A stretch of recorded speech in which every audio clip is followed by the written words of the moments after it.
My name is Mehdi Karmali and I am 18 years old, and we're here to talk about many challenges that the youths and adolescents of today face in this current day and age.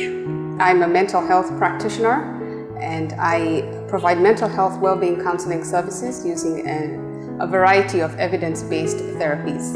Sukaina, on behalf of all of the youths and adolescents out there, I can tell you that right now, life is very stressful.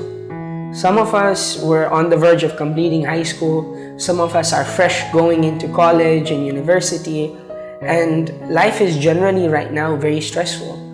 And one of the things that add to the stress is the fact that we have our peers around us. They're doing great things and we want to do it with them. So, for example, as a youth, I've generally seen that this is what's happening.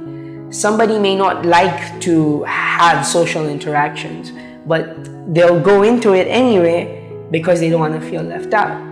So generally, it's very stressful for us right now.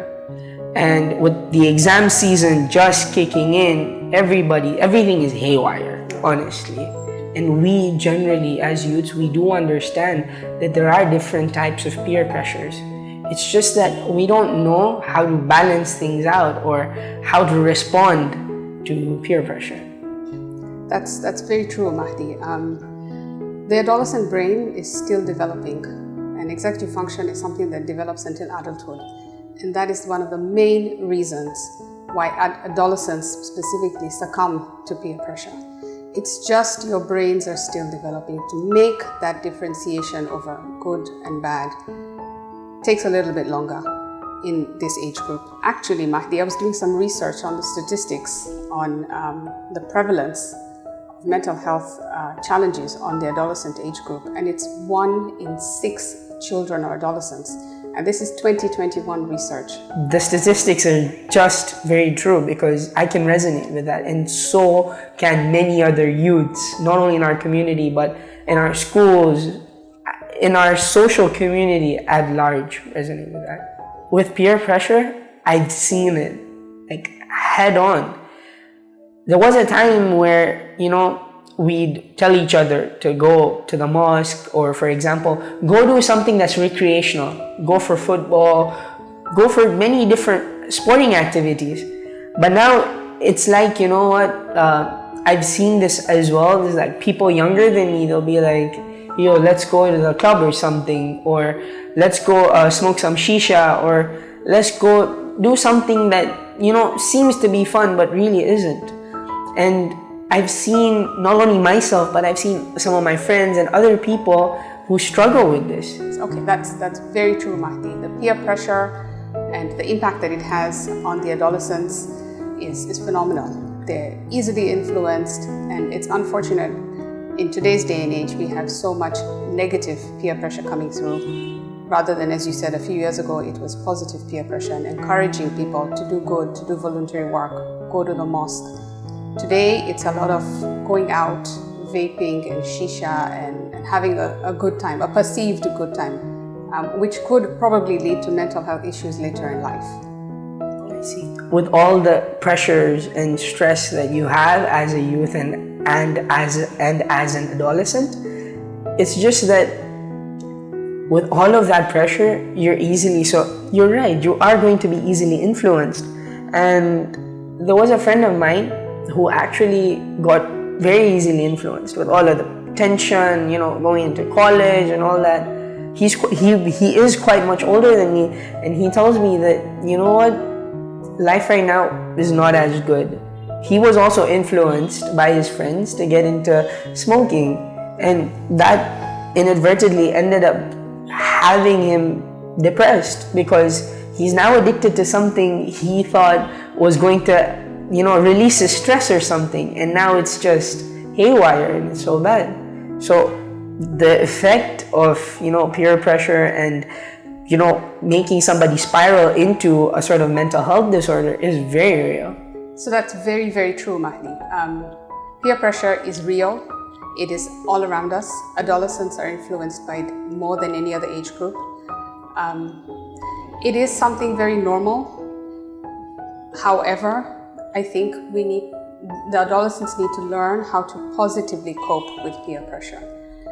Otherwise, it leads to a downward spiral, as you mentioned. You end up with addictions, as you mentioned, with your friend. We can get into depression or anxiety issues.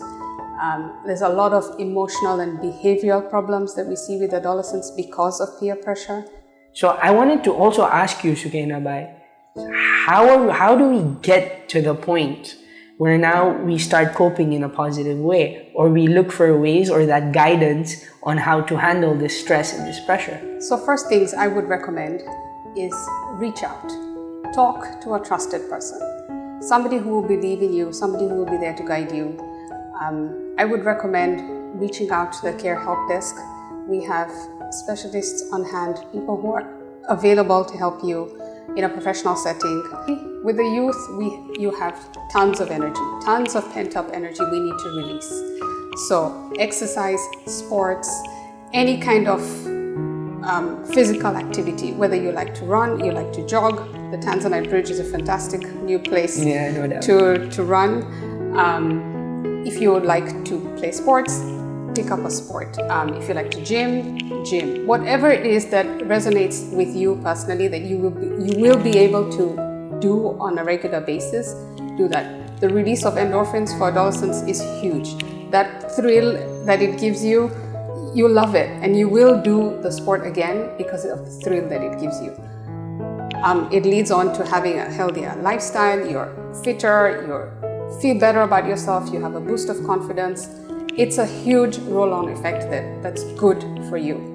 Yeah, and I agree with that, mainly because I personally, after a small stint, I also started running, and I've seen many youths in our Jamaat get into running as well. So running is something that's very important. Physical activity in general is something very good. It brings that glow to your face, I can say. Exactly. I know of some who do kickboxing because they have so much pent-up stress, and it's that release of kicking and punching the bag releases it. So really, whatever works for you, but go out, do something physical.